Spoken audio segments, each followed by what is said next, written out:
live do teatro. Boa noite ou boa tarde, Nilton Filho? Nilton, é boa noite ou boa tarde agora? Boa tarde a todos, ou boa noite. É o maior prazer estar de novo com vocês aí. A gente hoje vai falar um pouco mais sobre a memória, que é algo muito importante para todos nós.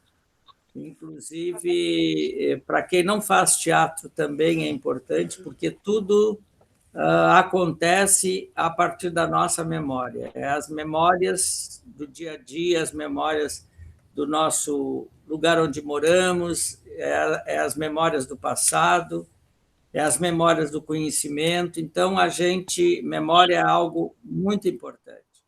Então, a gente vai falar sobre as memórias a longo prazo, vamos falar um pouco sobre a curto prazo, que a Isabel vai nos colocar. A memória, como é o outro nome, Isabel? Memória de ação e memória de informações, chama declarativa e procedural. Procedural e declarativa. A declarativa é a das ações, né? A declarativa das informações, dos eventos que a gente pode contar, que nós podemos declarar. A outra é que é de procedimentos, a de ações chama procedural. Procedural, que vem de procedimento, que a gente procede, né? É a que a gente grava muita coisa das cenas e os movimentos das cenas, essas coisas por aí, né? Os nossos movimentos e a nossa gravamos as relações entre movimentos e fala, enfim. Ela vai falar um pouco sobre isso e aí nós vamos, em seguida, em seguida da fala dela, né? A gente vai, então, fazer essas conexões com o teatro, aonde a gente enxerga isso e aonde a gente aplica. Durante todo o processo, a Isabel vai fazer essas relações, mas depois nós vamos fazer um ou dois exercícios para a gente brincar um pouco com a nossa memória. Seria lógico. Então, eu passo a palavra para a Isabel, tá? E se alguém tiver alguma dúvida na metade da conversa, por favor, escreva aí, e depois a gente vai responder, tá? Obrigado. Vamos lá. Olá, pessoal. Boa tarde, boa noite. Bom, nós hoje vamos falar sobre memória, como o Nilton colocou, a importância da memória é bem evidente para todos nós, que a nossa vida se constitui de uma soma de aprendizagens, não é? E nós só podemos usar a nossa aprendizagem se pudermos lembrar daquilo que nós aprendemos. E a memória se trata daquilo que é a lembrança e pode ser chamado, que nós chamamos de evocação. Nós podemos lembrar de algo quando nós podemos evocar uma memória que foi armazenada a partir da aprendizagem, certo? Então, nós hoje vamos falar um pouco sobre memórias. A nossa chamada foi memórias de curto e longo prazo, porque as memórias de curto prazo, não sei se é o meu áudio que está fazendo esse barulho ou mais o do Ítalo. Será que está barulho? Vamos ver. Pessoal, se todo mundo puder desligar os microfones só enquanto a Isabel está falando, eu desliguei o meu também. Só a gente deixa desligado para evitar o eco. Obrigada.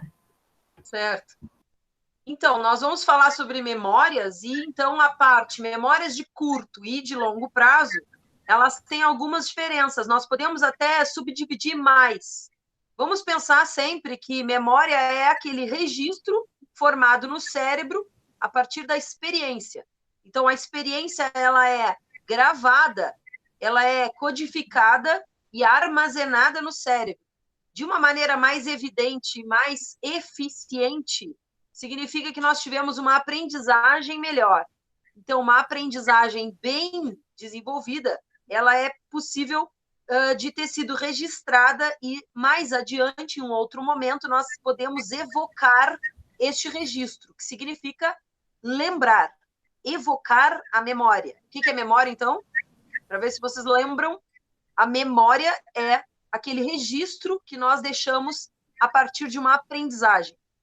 Nós vamos falar hoje, então, sobre memórias de prazos diferentes, que são as etapas em que nós desenvolvemos e armazenamos o registro da experiência. Então, quando nós falamos de memória, existe uma chamada memória de trabalho. Por exemplo, vocês chegaram aqui para a live e clicaram ali na live. Vocês sabiam onde chegar para clicar. Depois que vocês clicaram olhando o link, vocês não lembram mais do que vocês estavam vendo no link, mas agora vocês estão vendo a live. Há alguns segundos atrás eu falei algumas coisas, algumas dessas ainda estão armazenadas, mas elas não vão continuar, a menos que de alguma forma vocês deem uma importância para essas informações. Quando nós achamos algo interessante, nós damos importância. E pode ser algo que nos agrada ou não, e essa importância faz com que esse registro seja armazenado no cérebro. Então, existe uma memória chamada de trabalho, que é imediata. Também a gente usa muito para decorar um número que a gente precisa para acionar um código. Por exemplo, a sua senha do site é 5CF3320. Depois que vocês armazenam essa senha lá, entram no site, trocam a senha. Vocês já não lembram mais do número, mas serviu para vocês decorarem e entrarem no site. Como antes nós usávamos também, e hoje ainda, armazenar o número de telefone. Se a pessoa dita o número para vocês, vocês digitam o número. Em alguns instantes ele fica gravado no telefone, vocês já abandonam essa informação. Foi uma memória de trabalho. Então, e daí, o que é a partir Isabel, disso? desculpa te interromper, mas só fazendo a pergunta. Falando de memória de trabalho, tá? A minha lista de supermercado, eu sempre esqueço. Então, a forma que a minha lista de supermercado fica na memória e a forma que um texto de teatro fica na memória, ainda está dentro da memória de trabalho? Como que isso funciona? Qual a diferença entre os dois? Então, boa essa colocação, Mari. Uma lista, por exemplo, daquelas tarefas, ou de uma lista de supermercado, no caso, a gente armazena por alguns minutos.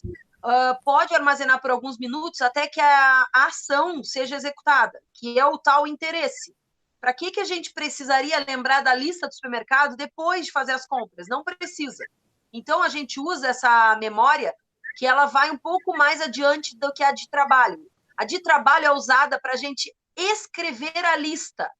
Enquanto a gente está escrevendo a lista, vai passando na cabeça o que está faltando em casa. Então, no momento que a gente escreve, a gente já abandona aquela informação, deixa no papel. Quando a gente decora a lista do supermercado, a gente leva ela para uma memória de curto prazo, que demora alguns minutos. Pode chegar a demorar 1 hora, às vezes um pouco mais. Mas ao momento que a gente termina de fazer as compras, a lista não tem mais importância. Então, a gente usa aquela mesma atividade cerebral para outras funções. Isso tudo está dentro daquele fenômeno que a gente chama de plasticidade. O que seria armazenar informação de um texto de uma peça que nós vamos atuar nela? Isso é produzir no nosso cérebro um significado muito mais importante. E o Newton vai colocar para nós hoje, então, o que significa a diferença entre decorar, memorizar, né, e aprender realmente essa memorização no teatro, o que significa.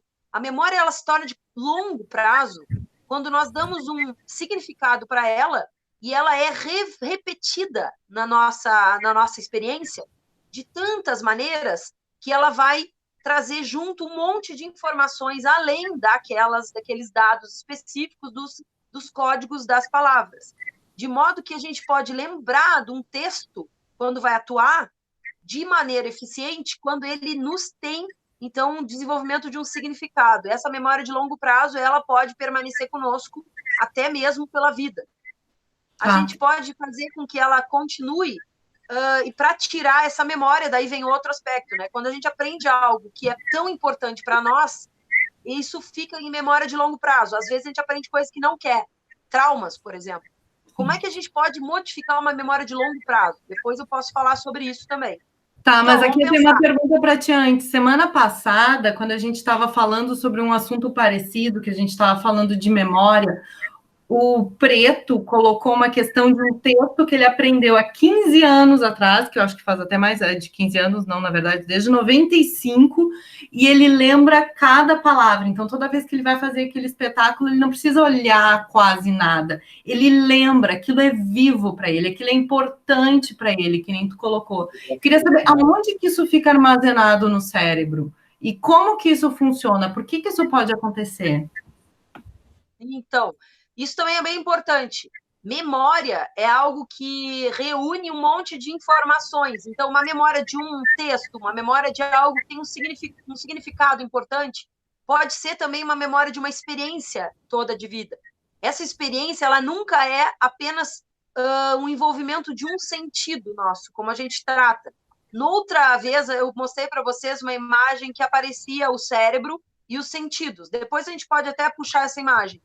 Pensem só, localizando na própria cabeça, os nossos ouvidos que estão na lateral, nós temos dentro dessa região da região da têmpora, tem um lobo temporal. É nele que está a atividade de reconhecimento do som.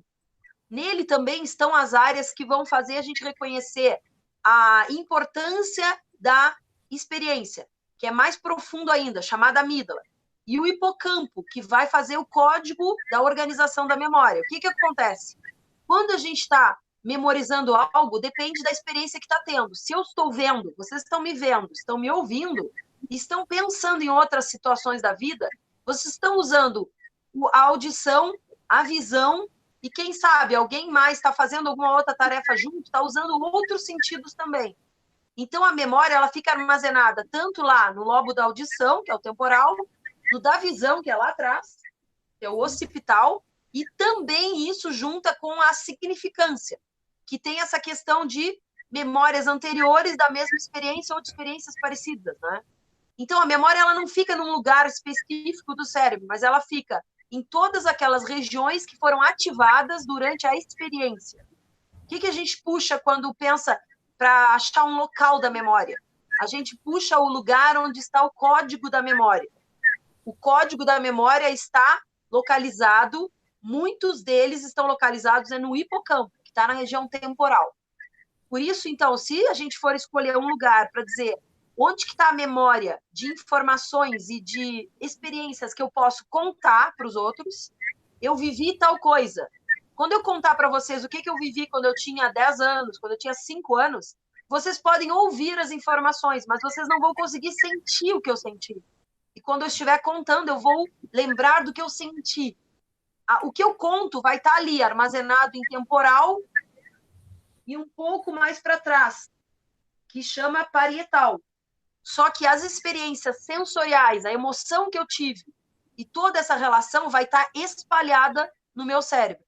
Por isso é tão interessante que a natureza criou esse fenômeno da aprendizagem e a aprendizagem ela vai ser um conjunto de fatores no cérebro, de modo que se eu tiver uma lesão no meu cérebro, eu não perco totalmente as minhas memórias, porque eu só perco um pedaço delas. E aí o resto das memórias, ele se reconstitui. Eu fiquei falando sobre várias coisas agora, né? Então, as informações, elas vão ocupando várias regiões, certo? Sim, ela eu não, até memória não está presa. Pro Niro. É o Hilton e o Niro. Para o Newton ou para o Iro fazer uma explicação de como isso funciona até na atuação, porque a gente vai trabalhar com as ações para ajudar na memorização. E como é que as ações elas podem ajudar para que essas memórias tomem conta do cérebro, como tu colocou, para que elas sejam lembradas. Bom, certo. Então, olha só. Deixa eu só falar uma coisa, Isabel. Dentro disso que tu está falando, por exemplo, se eu sinto um perfume, por exemplo, eu lembro de alguma coisa ou de alguém em relação àquele perfume, né? E aquela emoção já vem junto, né? Sim. Viram? O que eu, com experiência de mais de 10 anos aprendendo a ser atriz com o Iro Newton mesmo no teatro, o que o Teatro Newton Filho traz de especial aí? Muitos outros diretores podem propor algumas tarefas assim. Para fazer com que a gente aprenda melhor, a gente faz o quê? A gente se move no palco, a gente muda a visão ou a cena, a gente experimenta falar a mesma fala de várias maneiras, a gente sente o que significa e move o corpo. Isso faz com que muito mais áreas do cérebro sejam estimuladas durante a memorização, que é eficiente, essa aprendizagem mais rica. E a repetição, né? La repetition. Então, repetir, que é a grande fundamentação de se treinar e ensaiar uma peça, uma atuação, é o que vai mais eficientemente consolidar uma memória. E aí o Nilton pode colocar mais questões agora também nos exercícios, né? Eu penso assim, Isabel, eu acho assim, eu estava visualizando e pensando todo sobre a questão da memória, longo e curto prazo e tal, e buscando esse processo de como é que a gente faz essa coisa de buscar e lembrar e tal. Eu anotei aqui, seria quando a gente pensa, porque a gente pensa assim, eu me lembro dessa palavra, vem tudo assim, ó, parece, sabe? Eu acho que quando a gente lembra dessa palavra, lembra dessa imagem, lembra dessa sensação, eu chamo de lembrança protagonista, porque ela seria a chave principal que abriria as outras portas para as outras continuidades. Então, eu atribuiria isso como uma lembrança protagonista. Nós precisamos conectar ela primeiro, para depois, então, a gente abrir esse espaço, né, de lembrança. Quando eu penso no texto do Fala Baixo, senão eu grito, né, eu penso numa frase que me chama muita atenção, logo em seguida já me vem outra, sabe? Não tem todo o texto, mas assim, tem coisas que me chamam muito atenção. Aí, ainda dentro desse processo de lembrança protagonista, eu ainda vou um pouquinho mais longe. Por exemplo, quando a gente vai no supermercado e não tem a listinha, tá?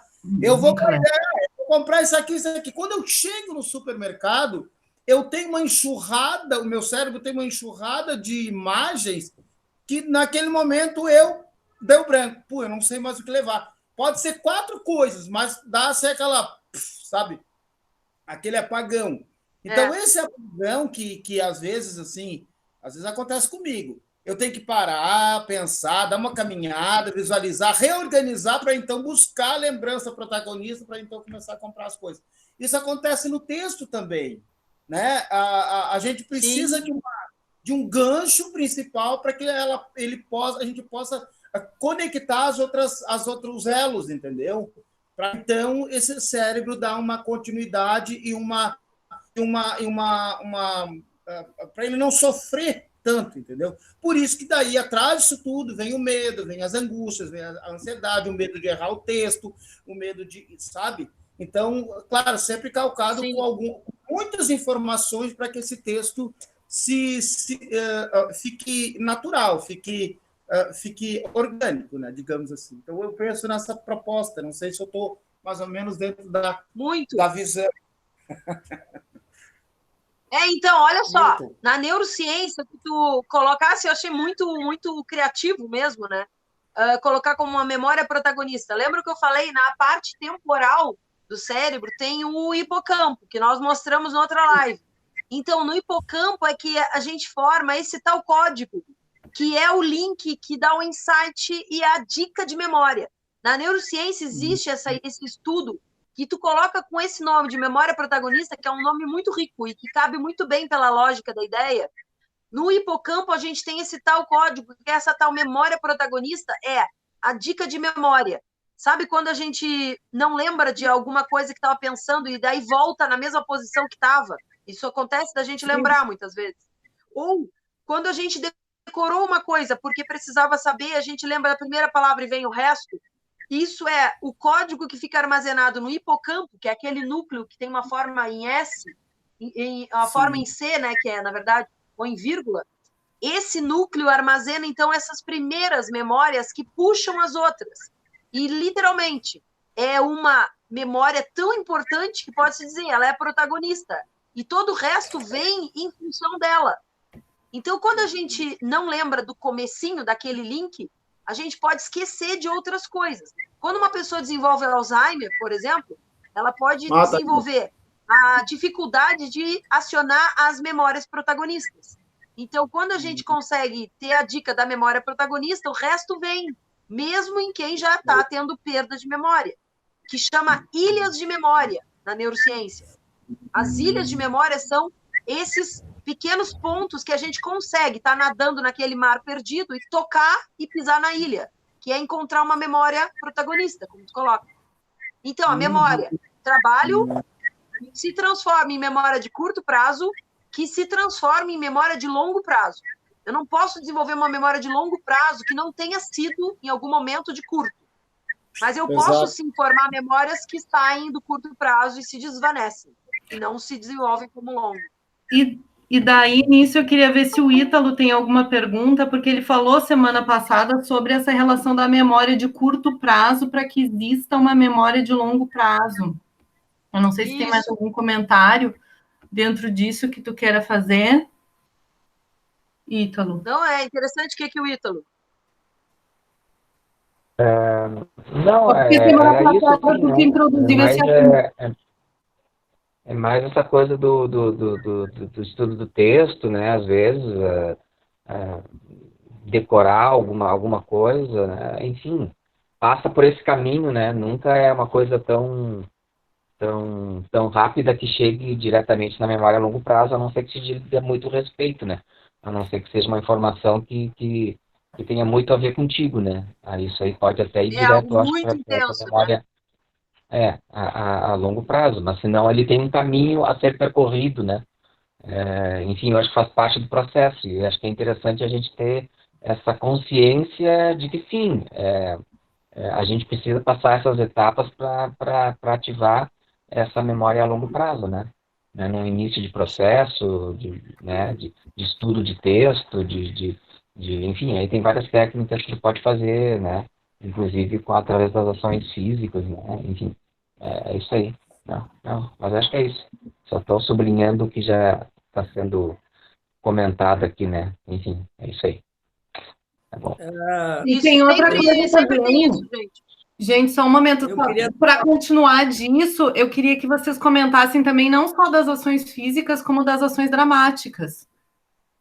Eu quero, antes de falar sobre isso, eu quero lembrar que quando a gente decora um texto e está em cena, né, não pelo um processo de improvisação, mas de decorar mesmo, a gente precisa das deixas do outro, né? O que são as deixas? Que nos mais antigos chamava-se dálias, né?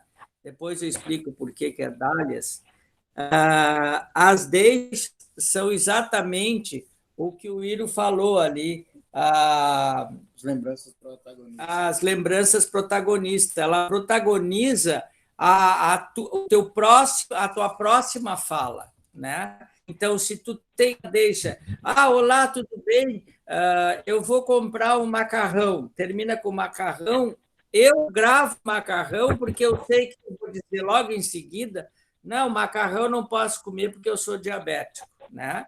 Então, essas dálias ou essas lembranças, essas deixas, são muito importantes dentro de um processo aonde tu está lendo esse texto e decorando esse texto, fala por fala, e tu não tem, muitas vezes, o teu companheiro para te auxiliar no decorar. Então, tu vai gravar a última palavra que ele disse para poder entrar com a tua. Dálias vem de um trabalho muito antigo, do tempo do... Ai, meu Jesus, como é o nome dele? Pai da Cadê a Dália? Cadê a Dália? É o Procópio Ferreira. Ele, para não esquecer, nesse espetáculo, quando surgiu isso, tinha um vaso com dálias, aquelas flores. E aí ele botava os papeizinhos nas flores para não esquecer a próxima fala, né? E aí um dia não botaram o tal do vaso, né? E aí ele se lascou, né? E aí ele só perguntava: cadê as minhas dálias? Cadê as minhas dálias? Né? E as dálias era onde estavam as deixas da fala dele. Então ficou isso para os mais antigos, ficou como sendo deixas, como sendo onde estão as minhas dálias, né? E as dálias é exatamente essa lembrança, esse catalisador da próxima fala, né? Eu acho que essa coisa que o Iro colocou, de lembrança protagonista, é muito interessante, porque ela não deixa de ser um catalisador, né? Que vai despertar a próxima fala, né? A Mariana não Muito interessante. a pergunta, porque eu acho que agora o momento ainda tem mais coisa para falar sobre memória, depois a gente fala um pouco sobre as ações, porque senão a gente vai misturar os campinhos aí. Fala, Isabel. Pessoal, eu queria deixar bem evidente, assim, vamos ressaltar, como o Newton bem colocou, e é bem o processo da aprendizagem da memória, a gente não precisa se preocupar em decorar um texto inteiro.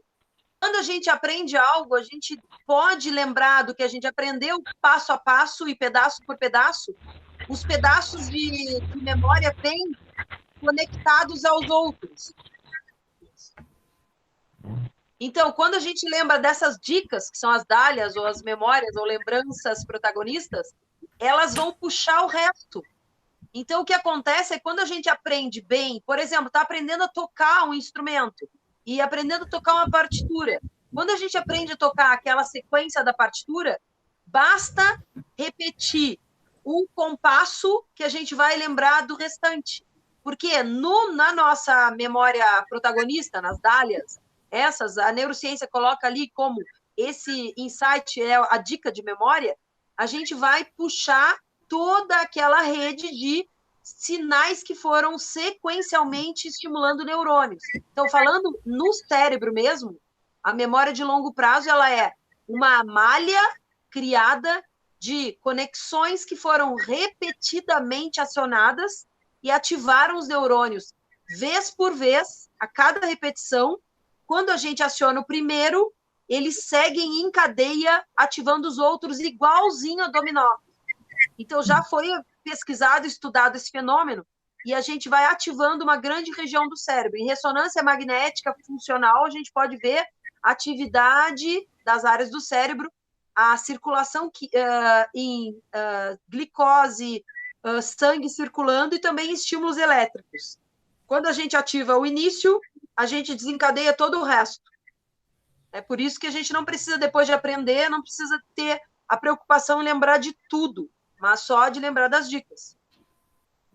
É interessante também a gente lembrar, né, que quando esse estímulo, né, que dá da criação, cria essa malha, né, e as pessoas têm a mania de dizer que a gente usa só 5% do cérebro, né? Isso é um grande erro, né? A gente usa o cérebro constantemente, ele todo, né? Porque todo ele está interligado e entrelaçado exatamente para a gente ter essas respostas, essas lembranças, a gente poder se movimentar, porque é muito fácil caminhar, né? Só que isso é um registro de memória. Eu vou botar o pé na frente, depois vou botar o outro pé, e aí fica automático, mas não deixa de vir lá de trás a criança aprendendo a caminhar, perdendo medo de cair, caindo, e assim vai. Então, eu gosto de reforçar aquela fala que eu sempre digo, que não se erra nunca, se experimenta sempre, né? Se nós não tivermos a experimentação e o treino, a gente não tem condições de gravar, porque aí a gente não sabe, a gente só olha ali, minha mãe foi para o mercado, mãe, a senhora vai no mercado, mãe, ela vai no mercado, mãe, a senhora vai no mercado, gravei mercado, gravei. Aí depois, mãe, a senhora já vai sair, vai no mercado, pronto, acabou a pobre da outra pessoa, porque não vai lembrar do que é.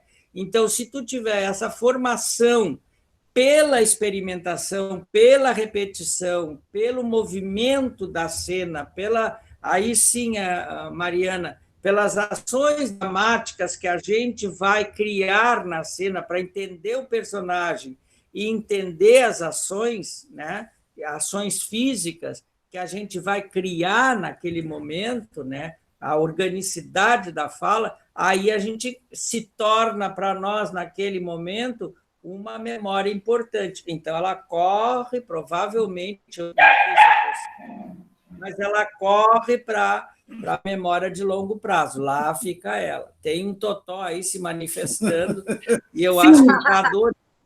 Eu vou confessar para vocês, eu combinei com o cachorro da vizinha que ele ia passar aqui na porta e latir nessa hora, por eu te lembrar que semana passada a gente estava falando de improvisação para ativar esse tipo de memória, e é nesse ponto que eu queria dizer, que a gente falava de improvisar, e improvisar aos pouquinhos, para ir criando essa memória a longo prazo, né? Então, tu tinha leitura, tu tinha improvisação, utilizando essa memória de curto prazo para solidificar na de longo prazo, e dentro disso tem as ações físicas, né, as ações motoras, agora me fugiu como a gente normalmente chama, mas a gente também trabalha mecânicas. Isso? Mecânicas. Perfeito. E dentro disso a gente também trabalha ações dramáticas que vão solidificar ainda mais. E é essa relação que eu também queria entender melhor com vocês. Que vai aparecer, aí vai surgir quais são as emoções que o personagem está fazendo, como ele está falando, a inflexão da fala dele a partir daquela ação dramática, né? Como é que ele vai falar, né? De que forma ele vai dizer? Uma coisa é tu discursar o texto, outra coisa é tu ler o texto com vírgulas e pontos gramaticalmente falando, outra coisa é tu agir organicamente com esse texto, né? Como eu diria esse texto, né? E a partir desse como eu diria esse texto, eu vou experimentando, então, e aí sim eu vou achar uma ação que me traduza a emoção e o sentimento daquele personagem, né? Porque o personagem, mesmo que o personagem seja, como, por exemplo, o pessoal de stand-up comedy, faz o personagem ser ele mesmo, né? Para a plateia, é ele mesmo o personagem, né?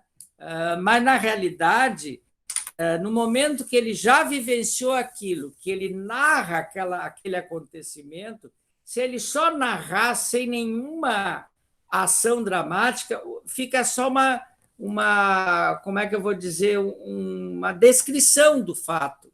E se ele vivencia, ou se ele trabalha aquilo ali organicamente, arregalando o olho, fazendo a voz do outro que pediu, né, que a gente chama de interpretação, aquilo ali faz com que a plateia toda se vire e comece a prestar atenção naquela ação, porque ela já deixou de ser uma descrição para ser uma atuação, e aí, imediatamente, a plateia se identifica com aquelas emoções, com aquelas informações que estão sendo passadas, e aí o ator já imediatamente capta. Não fica tão superficial. Não, né? Fica superficial, exatamente. Ele vai mais além, ele tem uma aproximação maior com aquilo que a plateia está vendo ali. Então, ele traz um outro significado, né? Então, tu traz um outro significado e o que a plateia identifica é um outro que está ali, né? Então, isso é muito interessante quando tu fala de arregalar um olho, fazer um exercício um tempo. A gente já começa a trabalhar outros conceitos em ti, como movimento, expressão corporal, movimento de rosto. Então, aí entra com o todo, né? Com a construção do todo. E isso é importante a gente lembrar, porque é isso que vai fazer a gente memorizar aquele texto. Porque eu vou apresentar essa cena não só uma vez, né? Eu vou apresentar neste clube, amanhã eu vou apresentar no bar do Zé, amanhã eu vou apresentar não sei aonde, né? E cada vez eu vou apresentar diferente? Não, eu vou apresentar o mesmo espetáculo, porque vai ter aquele fã meu que vai em todos os lugares para ver aquilo que eu estou fazendo, né? E aí, cada vez eu faço uma coisa diferente, então isso vai fortalecendo a tua memória. E aí tu vai fazendo as relações, e aí cada vez fica mais orgânico e cada vez fica mais verossímil para a plateia aquilo que tu está falando. Adorei o verossímil que me veio agora. E tá vendo só? O que a neurociência diz e que corrobora tudo isso que está falando? Agora eu falei corroborar, né? Corrobora tudo isso. Confirma bem. Corrobora. Eu vou ter que achar uma palavra diferente também, todo mundo vai ter que achar uma palavra diferente. Tá vendo? Então, a neurociência coloca que tu vais ter uma ação muito mais... vai trazer toda essa atração de que tu está fazendo algo que é real, ou que pelo menos é reconhecível e traz toda essa conexão de empatia, de identificação, e é mais verossímil mesmo, quando dissesse, porque a gente está usando a aprendizagem muito mais eficiente, que é aquela que usa tanto as informações, que é o texto, né, a linguagem do texto, o código que tu tem que informar, com a tua ação. Então, o que a gente tem para fechar essa ideia? A nossa aprendizagem vem a partir da ação junto com a informação, que seria a memória procedural, a da ação, do sentir, do fazer, junto com a memória declarativa, que é do que eu estou falando, do que eu estou declarando. O que eu declaro tem muito mais sentido se eu realmente ajo organicamente junto com aquilo. Então, na vida, a gente usa isso o tempo todo. Se tu quer aprender muito mais sobre algo, tu tens que te dedicar mais a isso. Então, acontece, por exemplo, que a gente tem que aprender coisas que a gente não tem vontade de aprender, fica mais difícil. Mas aquilo que a gente deseja aprender, a gente aprende mais fácil. Uma prova é quando a gente se apaixona. Quando a gente se apaixona por algo ou por alguém, a gente realmente se abre completamente, a nossa atenção se amplia, e a partir do núcleo da atenção, que é no centro do cérebro, uma região mais complexa que envolve o tálamo, depois a gente pode mostrar umas imagens, que fica bem no centro e ele se conecta com os sentidos. Quando algo que eu faço tem mais sentido para mim, justamente a gente usa essa palavra para dizer, e isso tem muito sentido, significa que eu uso todos os meus sentidos para me envolver com isso. Eu agora nem sei se eu já vi isso em algum lugar, mas eu achei que tinha muito sentido mesmo falar isso, porque a nossa memória, ela é uma formação a partir do significado. Isso que o Newton colocou, a neurociência coloca, juntar a aprendizagem procedural com a aprendizagem declarativa faz com que a tua memória seja muito mais forte, e assim tua ação vai ser muito mais convincente. Isabel, eu não achei ainda imagem do tálamo aqui, mas eu vou continuar procurando. Agora tem uma pergunta da Betina que fecha muito com isso que tu está falando, de lembrar melhor quando tu tem paixão. Betina, tu quer fazer a tua pergunta ou eu leio aqui? Se tu quiser me responder no chat, eu perguntei para ela se eu podia chamar ela. Vai lá. Tudo bem? Boa noite. Boa noite. Peraí, deixa eu ligar. Eu estou cozinhando e ouvindo vocês. Muito bem. Gente, assim, tem estudos que dizem que pessoas que têm algum transtorno como a depressão ou a ansiedade têm um pouco mais de dificuldade de memorização, né? E aí, eu ouvindo o que a Isabel falou, eu queria que ela explicasse para a gente como é que funciona como é que funciona esse processo de memorizar quando a pessoa tem depressão ou ansiedade, quando tem algum transtorno que dificulte esse processo. Como é que acontece esse processo de memorização quando ele dá errado, digamos assim? Como é que se dá esse atrapalhamento no cérebro da pessoa? Sim. Acho que é uma pergunta mais para Isabel. Essa relação da emoção, Betina, é muito importante, até porque a gente sempre fala do teatro sobre como aprender algo que eu vou ter que atuar naquilo e como eu posso atuar sem me deixar levar emocionalmente pelo personagem, mas ter que levar emoção ao público, né? Então, quando a gente está na vida ou aprendendo a ensaiar uma peça e a gente está com uma situação mais emocionado, mais intensamente emocionado, que a gente pode dizer, ou eu estou ansioso, ou estou deprimido, ou se eu estou passando por um período de ansiedade, depressão mais evidente, a minha adrenalina está modificada. Então, o que acontece? Por exemplo, existe uma chamada curva em U invertido. Vou tentar explicar para vocês. Em U, pensa em um U invertido, que é como se fosse um A, né? Então, é uma curva. No início, no comecinho dela, significa eu não estou nem um pouco envolvido emocionalmente, ou seja, não estou dando a mínima. Então, eu vou aprender pouco. Então, eu fico lá no início, bem baixinho.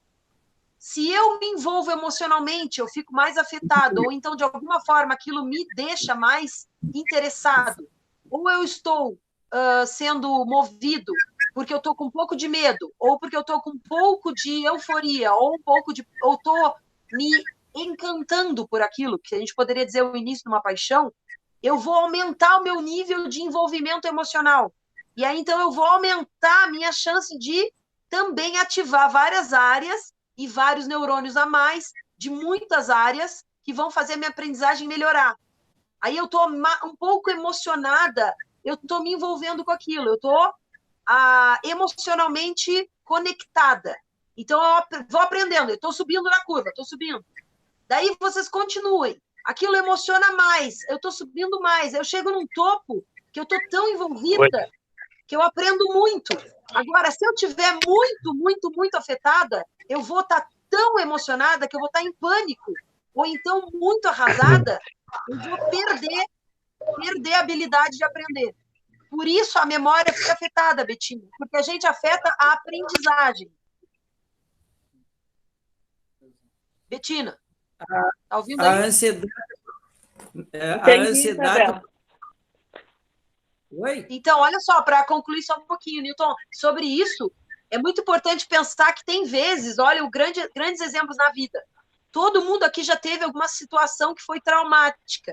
A gente diz que foi traumática porque a gente tem algumas respostas comportamentais relacionadas a essa situação que nos dão certo temor ou apreensão ou modificam o nosso anseio. Se a gente tem um trauma em relação a alguma experiência de vida, a gente tem uma dificuldade de lembrar daquilo sem se emocionar. E também, para muitos, há quase que a impossibilidade de lembrar claramente de uma experiência muito traumática. Isso é o que chama de amnésia relacionada a isso, trauma, amnésia traumática. A gente pode ter que fazer grandes processos, e aí entram todos os terapeutas, psicoterapeutas, grandes processos de chegar a fazer com que essa memória venha a ser evocada, a lembrança de um trauma que causou uma amnésia porque foi excessivamente, a emoção foi excessivamente afetada. A adrenalina foi tanta que a memória para isso vai ficar guardada num plano que a gente não acessa facilmente pelo cognitivo racional. Eu não vou acessar para não correr o risco de me apavorar de novo. A memória essa fica guardada e é considerada uma amnésia, mas não é plena, porque a memória está guardada. Então, Betina, se eu estiver muito triste ou extremamente apavorada numa situação, eu vou ter uma dificuldade de aprender e poder, na verdade, lembrar depois. Eu posso aprender, mas guardo a memória e eu não acesso a memória. Por isso, bem como tu dissesse, e é o que acontece, a memória fica afetada. A aprendizagem pode acontecer, mas lembrar fica difícil depois.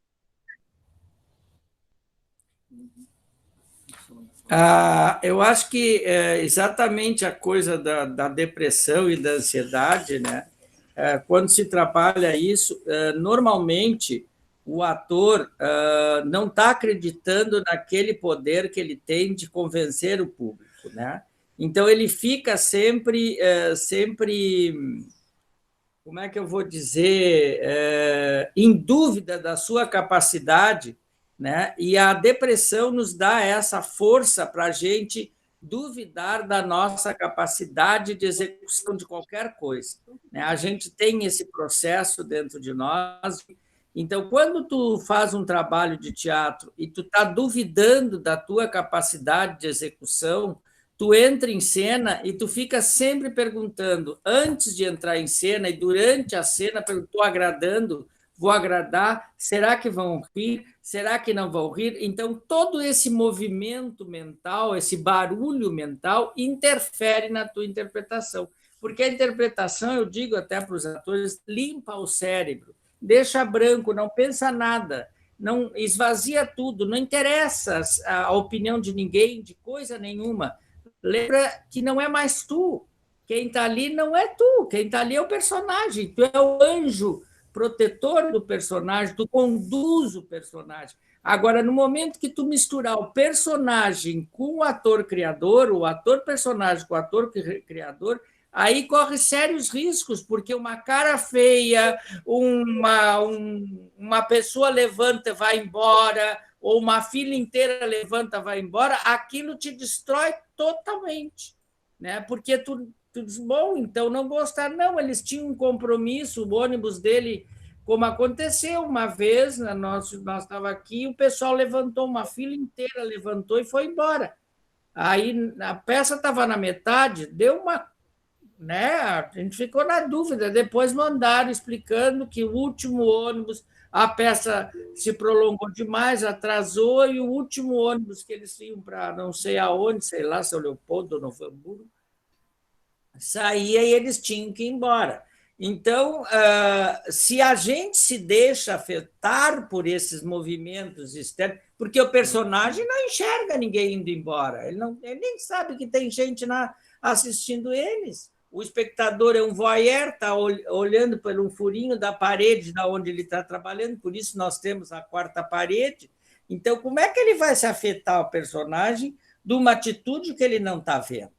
Então, isso é muito importante, a gente se distanciar, né, do personagem, mas estar presente com ele na hora que ele necessita de nós, e não nós enfiarmos as nossas coisas dentro do personagem. Aí a gente se perturba. Às vezes, por exemplo, até aconteceu há pouco tempo do sapato de uma atriz arrebentar e ela não conseguir botar, e quem estava em cena estava esperando ela entrar. Ela já deveria ter entrado e não entrou, olhou para a coxia, todo mundo fazendo assim, enrola, e aí a gente tenta enrolar para a plateia não saber quem é que está fazendo isso. Quem é que está fazendo essa enrolação? É o ator-criador que está criando em cima da fala do personagem para segurar a cena. Quem olhou para lá para dentro foi o ator-criador, porque o ator-personagem nem sabe que ela vai entrar, é uma surpresa. Né? Como é que ele vai ficar olhando para a coxia, o personagem vai ficar olhando para a coxia para ver se ela vai entrar ou não? Não tem sentido. Né? Não, ele não sabe. Diga. Podemos abrir para perguntas? Temos, já estamos no nosso horário quase, né? Isso. E o William ia fazer exercício, mas deixamos para a próxima vez, né? Eu pensei para depois das... Vamos ver primeiro. Alguém tem alguma pergunta ou podemos fazer exercício? Se tem tempo, vamos para as perguntas, que o assunto está fresquinho, e depois a gente faz o exercício. Tá? Perfeito. Perguntas, alguém? Paulo quer falar? Tem que liberar o microfone. Eu bloqueio os microfones de todo mundo quando te dá alguma interferência. Olá, boa noite. Boa noite, tudo bem? Pois é, esse sobre o assunto da depressão, da ansiedade e tal, tipo, eu já tive esse problema de ansiedade para quando já vem falando, né? Decorando texto e tal. E quando chega na hora, dá aquele branco, vai. O cara já fica ansioso. Acho que o personagem também vai ficar e tal. Não só o ator criador, mas o personagem também vai ficar ansioso, vai se perder na fala, na ação da cena. Eu queria saber como posso fazer para controlar isso, ou assim, para poder, pelo menos, melhorar. Bom, o que eu te digo, assim, quanto mais segurança tu tens naquilo que tu está falando, e quanto mais tu improvisar isso que tu está falando, não ficar tão preso ao texto, porque se tu fica muito preso ao texto, tu só enxerga o texto na hora que te dá uma certa ansiedade. E se tu tiver usado esse texto de várias maneiras, dito de várias formas, aí tu consegue o quê? Acessar tuas memórias, né, de que ele pode ser dito de uma outra maneira. E aí, qualquer uma palavrinha que te vem na cabeça, tu desenrola. Se tu não tem segurança com o texto, a ansiedade aumenta mais. Se tu não tiver segurança com esse ator-personagem, se ele não tiver claro para ti quem é ele, como ele age, a partir de exercícios que tu faça, né, mesmo sozinho, tu tem que fazer. Por exemplo, eu gosto muito de dar um exemplo assim, antes desse momento que tu estás falando, onde estava o personagem, o que ele estava fazendo, o que ele pensava, como é que ele pensava. Faz uma cena antes. Agora, depois que terminou a peça, o que ele fez? A ação toda transcorreu. Quem era ele depois? Como é que ele agiu depois?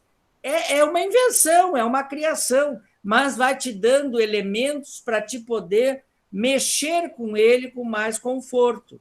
Porque, por exemplo, se o personagem na cena estava muito desesperado, não sei o que lá, papapá, chegou alguém, ele saiu, foi levado para não sei aonde, saiu de cena, terminou a parte dele. Onde é que ele está agora? Né? Que lugar é esse que ele foi? Ele foi para um hospital, ele foi para a casa dele, ele está comendo, ele não comeu. O que ele fez? Porque o personagem ele está vivo, né? Ele é um ser vivo. Enquanto nós estamos passando, ele tem continuidade enquanto nós estamos passando para o espectador. E a gente não pode perder de vista isso. Ele veio de algum lugar para chegar até onde ele está. Né? Ele veio da onde? O que ele percorreu? Tudo isso é inventado, é improvisado, né? Porque a gente não sabe, mas pelas atitudes que ele está tendo na peça, a gente pode imaginar que ele desembarcou de um ônibus e chegou ali, não o ator-criador, mas o ator-personagem. Né? Como acontece isso? Ele está numa prisão, falando com outro prisioneiro, como tenho dois perdidos numa noite suja do Plínio Marcos, né? Ele foi preso por quê? Ele está na prisão por quê? O que aconteceu antes dele ser preso? Né? Não diz no texto, mas nós vamos ter que recriar isso para dar uma estrutura melhor para esse personagem. Tudo a partir do quê? Da improvisação. Por isso que eu acho que é o nosso recurso maior é a improvisação, porque a partir dela nós vamos criando novas situações. Eu acho que eu me estendi demais. Eu ia perguntar só se a Isabel queria acrescentar alguma coisa. No caso da performance, na criação de uma performance, como eu fiz, o personagem tem mais chance de ficar mais ansioso do que o ator assim na cena ou não? Estou com essa dúvida. Na performance. Assim, ó, o personagem... Tu tem que perceber assim, ó, se na cena que tu escreveu o personagem ansioso, ele tem que aparecer ansioso. Agora, se ele não é ansioso naquela cena, a tua ansiedade não pode ultrapassar o limite do personagem. Tá? Tu pode estar, entre aspas, te cagando todo, mas tu vai até o fim com um sorriso maravilhoso, mostrando para todo mundo que tu ganhou na loteria e que tu está muito feliz, porque o personagem está assim. Né? Não tem como ele desabar se a sequência lógica de ações dele não propõe um desabamento. Né? Então, tu tem que fazer essa análise. Qual é a sequência lógica, o percurso dele? Vou te dar um outro exemplo. Tu pega um ônibus para descer no centro da cidade. O que vai acontecer durante esse percurso? Tu vai ficar dentro do ônibus. Agora, se tu resolver descer numa parada, já não é mais aquele percurso do personagem. O que aconteceu? Então, aconteceu o quê? O ator-criador fez o personagem descer. Ele não deveria descer. E aí, o que acontece? Ele pode se perder. Né? Porque ele desce da parada e não sabe nem que rua ele desceu. Né? Então, ele tem que ficar até no ônibus, até que é a sequência lógica de ações, ele tem que ficar no ônibus até chegar no centro. Né? Então, isso é muito importante a gente ter em mente. Fala, Mariana. Não, eu só queria ver se a Isabel queria colocar alguma coisa sobre como a ansiedade do ator ela pode ficar no não declarativo e influenciar na parte declarativa. Eu não sei se trancou. Então, como o Nilton falou. Oi? Tá, desculpa, tua imagem estava trancada, eu não sabia se tu ia conseguir falar. Tá. Não, a ideia é bem como o Nilton falou. Existe uma programação para a ação do personagem. Então, o ator-personagem está sempre sendo levado, guiado pelo ator-criador. Se a gente está na nossa vida, ou naquele momento, numa outra situação, que é um outro estado, que não está condizendo com o do personagem, seja qual for, mais ou menos emocionado, a ideia para a nossa atuação partir e seguir correta, ou como previsto, nunca a emoção do ator-criador pode afetar a ação dramática do ator-personagem. E quanto a isso, é o processo de ensaio, o processo de criação do ator como ser ator, né? A nossa criação e a nossa preparação como atores é que faz com que a gente tenha esse fortalecimento do conhecimento de nós mesmos, das nossas emoções, para poder, mesmo que a gente não saiba lidar bem com as nossas emoções na vida, que a gente consiga conter a modificação que a gente vai causar no personagem, que seria ter controle do personagem, digamos, né? Então, mesmo, pode que outras pessoas fiquem achando que quando a gente se torna ator, a gente está resolvido na vida, nunca mais vai ter problemas emocionais. Não, gente. Continuamos humanos, estamos encarnados aqui, né, vivendo, cumprindo nossa missão.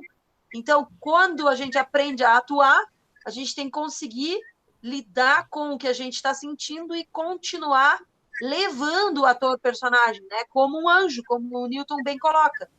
Então, se a gente treina por muitos anos para ser ator, isso nos faz aprender como ter um certo controle da ação dramática do personagem. E, por consequência, como um feedback, isso vale muito, a gente vai aprendendo sobre as nossas emoções. Aprender sobre as nossas emoções para controlar nossas emoções nem é o objetivo, mas conhecer nossas emoções para ter mais resiliência na vida. Isso ajuda muito. Então, por experiência, continuo tendo crises emocionais, fico triste, fico mal, fico com raiva, fico com medo na vida real. E ser atriz me ajuda a ter um pouco mais de resiliência. Eu entendo isso para mim, porque antes de ter aprendido antes de começado a aprender no teatro, eu tinha mais dificuldade de me reorganizar ou de me restaurar depois de uma crise emocional. Agora eu aprendo um pouco melhor. Por isso que é o que a gente coloca como ansiedade e depressão, que a parte, lembrem, isso é aprendizagem de vida. Ansiedade e depressão são componentes do nosso humor, do nosso estado de funcionamento, que condizem muito mais com a experiência de vida e com a aprendizagem do que com a genética. Tá? Então, a gente aprende a ser ansioso, aprende a lidar com a ansiedade, e depressão pode ser causada por traumas, por dores, por perdas, mas a gente aprende a lidar com ela também. E a aprendizagem como atriz me ajuda a ter resiliência. Não a nunca mais me emocionar. Ao contrário, a gente aprende que a emoção faz parte da nossa fortaleza e não da nossa fraqueza. Então, a gente se torna seres emocionais com mais compreensão e acolhimento das emoções. Bom, acho que eu falei várias coisas além, né? Mas a ideia das emoções está muito relacionada à nossa aprendizagem. Hein, Isabel? Daqui a pouco, Newton, vamos ver se tu aprova. Daqui a pouco, eu sei que vocês não esgotaram o tema, acho impossível esgotar os temas que a gente acaba se propondo, mas daqui a pouco a gente até podia falar de emoção e sentimento semana que vem. Das diferenças de emoção e sentimento, que muita gente trata como sinônimo, mas são diferentes. Isso, a compreensão daquilo que a gente sente lá dentro. Sentimento tem uma relação inteligível aí. É legal. E mesmo puxando esse gancho, eu queria ver se a gente ainda tem tempo para pelo menos uma dinâmica, Iro Matos. Para quem tem papel e caneta na mão, para quem está a fim de ver o quanto a sua memória está bem ou não, tanto. Pronto? Não, só um pouquinho. Alguém tinha alguma coisa, eu acho, para perguntar, Mariana? O Ítalo tinha colocado uma coisa muito legal, que decorar não significa ter o controle do texto, né, sobre ele, mas o trabalho do ator compreende ter o domínio do texto, você brinca com as pausas, acelera, diminui os tempos. Eu acho que isso tudo dá até para a gente começar uma nova discussão e até trazer a experiência do Miguel com o piano, de trabalhar aquela coisa também, que tu tem que ter o tempo, tu tem que ter a pausa, tu tem que ter o acelerado, tu tem que ter o fraco, tu tem que ter o forte. Então, tudo isso, eu acho que a gente estouraria bastante o tempo. O Ítalo está lido, está pensado. Eu acho que a gente tem que se organizar para ter tempo. Eu acho que quando a gente falar de emoção e sentimento, a gente pode pegar essa questão de domínio também. Mariana, Oi. É o Miguel. Oi, Diga, Miguel, te citei agora há pouco. Um pequeno exemplo sobre o que tu está falando. Ah, tá. Mas o que eu tô falando é para a semana que vem, então tem que ser bem curtinho para dar tempo da gente... Não, é bem rápido, bem rápido. Eu morei muitos anos, muito tempo em La Plata, cidade, província de Buenos Aires, capital da província, em uma pensão na qual morei com um índio Aymara. Estávamos dois juntos, aluguei uma cama num quarto e o colega era um índio Aymara. Nada a ver comigo. Na cultura, na forma de ver as coisas. Tá? Então, veja bem, a diferença entre emoção que tu falas e sentimento. Mas isso é para a semana que vem, hein, Miguel? Bem curtinho. Não, mas eu digo assim para as pessoas pensarem um pouco assim sobre isso aí. Então, o que acontece? Uma música, por exemplo. Uma música despertava uma emoção em nós dois. Na música dele, por exemplo. Certo? Eu achava uma coisa, uma emoção, e ele também estava emocionado. Agora, o sentimento podia ser diferente. Ele dava tristeza, a mim me dava alegria. Mas nós dois estávamos emocionados. Eu com esse cara... Isso que eu pensei em sugerir esse tema para a semana que vem. Eu acho que vai ter muita coisa para a gente falar. Tudo bem, mas como tu falaste nisso, bom, então tá. Todos nos emocionamos. Acontece que o sentimento nele era alegria e para mim não era tristeza ou raiva. O sentimento era diferente. Exatamente, é isso aí. É isso que a gente deve procurar, e eu acho que é interessante que tu colocou essas duas diferenças, porque o ator-criador vai passar para o personagem isso, e não obrigatoriamente ele tenha que estar sentindo ou se emocionando. Ele vai agir desta maneira, quem vai se emocionar ou sentir vai ser a plateia. O ator não pode sofrer isso, senão ele se confunde, aí ele termina acabado na cena. Né? Sugeri um tema bom, já vi, hein? Vai render. Vamos lá, Iro. Tá, o exercício é o seguinte, assim, ó. Vocês vão escrever aí numa folha 10 palavras que começam com a letra F. F de faca. 10 palavras. Faca não vale. Pode ser palavrão? Pode ser que quiser, desde que seja a palavra que começa com F. Tem tempo? Tem, agora vai ter que ter. Não, quanto tempo que é para escrever? Não. O tempo de vocês, se já escreveram. Não, tem que ter tempo. 1 minuto. Para aí, atenção. Prepara, tá todo mundo com a caneta. Atenção, 1 minuto. A partir de... Não, tô aqui, ó. Vou botar cronômetro. Ninguém escreveu ainda, hein? Não vale roubar. Vamos ver que vai em 30 minutos. Nem é para fazer bolo, né? Jura? Aqui, atenção, 1 minuto. Todo mundo pronto? 1, 2, 3 e foi.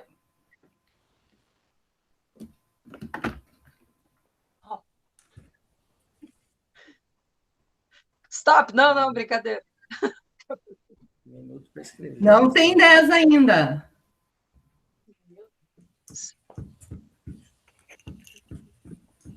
Se tu dá um tempo determinado, não vai terminar nunca.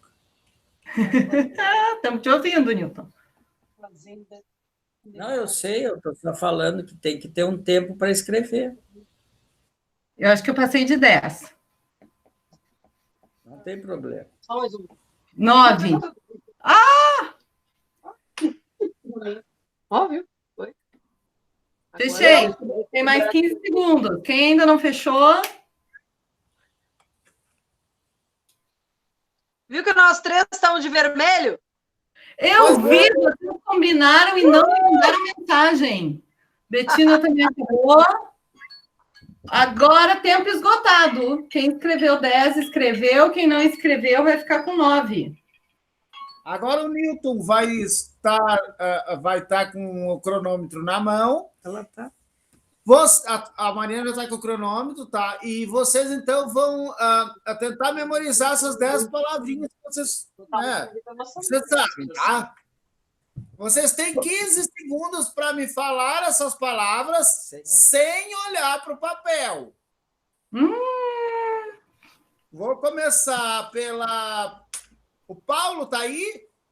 Tá aqui, sim. Ele fez? Fez, Paulo? Fiz. Então tá, 15 segundos, vamos lá? Fácil, feio, faca, facinho. Pode palavrão? Pode. Todas. Deixa eu ver. Facção. Face a face. Ixi, fechou os 15 segundos. Quantas foi? Eu não contei. 6. Ó, foi bem. Já passou da metade. Vamos ver, Isabel. 6. Isabel, fez? Eu? Isso, vamos lá. Vai, fala aí. Das que tu escreveu. Ah, não, sem ajuda, Isabel. Sem ajuda. Foi. Fé, família, ferramenta, fumaça, fuzil, funeral, fervendo. Festa. Ih, me esqueci agora. Quantos que eu lembrei? Ih, fechou. Acabou o tempo. 8. 8? Tá quase. Mariana. Deixa os outros. Não. Vamos ver os outros. A Betina A fez. Betina tá aí? Fez, Bea. A Bea fez. Fiz. Pronta, posso botar o tempo? Sem olhar. Tá. Valeu. Foi. Fada, faca, falafel, firula, farinha, fandango. E outra ficha. E eu esqueci. E fechou o tempo. Adoro. 7. Deu 7. Tá bom. Acho que a Marília fugiu, gente. A Marília estava online e fugiu. Miguel, quer fazer? Faço. Então tá aí, 1, 2, 3 e foi. Sem olhar. Palha, folha, filha, fato, feio, fino, feito, facineroso, ferver, falta e fato. Uhul, fechou as 10. Olha, opa! 1 segundo. Muito bem. Daqui a 5 minutos me esqueci, claro.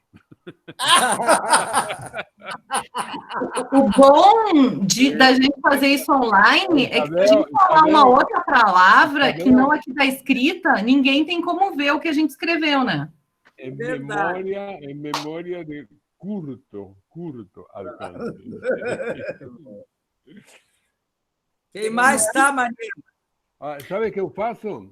Eu invento uma história. Eu fiquei meio que encabulado, porque palavrão. Argumento, aí eu consigo. Sim, o Paulo ficou encabulado de falar palavrão. Tu perguntou, né? Foi. E perdeu vários segundos. Podia só ter falado palavrão, ia ter passado e ninguém ia dizer nada. Né? Ele não perdeu o tempo dos 15 segundos. Foi 6 minutos. Tá? Bom, acho que por hoje é só. Não sei se tem alguma consideração final, Newton, Isabel e Iro. A gente só quer agradecer por mais uma live, né? Agradecer a todos. Arrasou. E dizer que a gente está aprendendo também muito com essas colocações que vocês estão fazendo junto conosco. E é um trabalho mútuo e agradecer de coração e vamos para a próxima. Isso aí. É isso aí. Muito obrigado, gente. Gratidão. Estamos aí. A gente está criando juntos. Tchau, tchau. Um abraço, obrigado a todos. E a gente pode contar que é um crescimento de todos nós. Doar sempre. Ajudou muito. Um abraço, um beijo, querido. Um beijo, Betina. Um beijo para todos. Beijo, Betina. Adorei seu cabelo, meu amor. Escuta aqui, Iro, só uma coisinha. Estou com inveja de ti, cara. Olha o cabelo que tu tens. Filho. Vou mostrar o meu também, ó. Arrasou. Gente, ficamos para a semana que vem. Nós vamos trabalhar, então, um pouco essa questão de emoção e sentimento, falar um pouquinho desse comentário que o Ítalo e que o Miguel deixaram essa semana. Então, vamos se preparar. Quem tiver dúvida, quem quiser mexer, já vai pensando em alguma coisa. E semana que vem a gente se fala. Até mais. É isso aí. Até mais. Tchau, Bel. Beijo.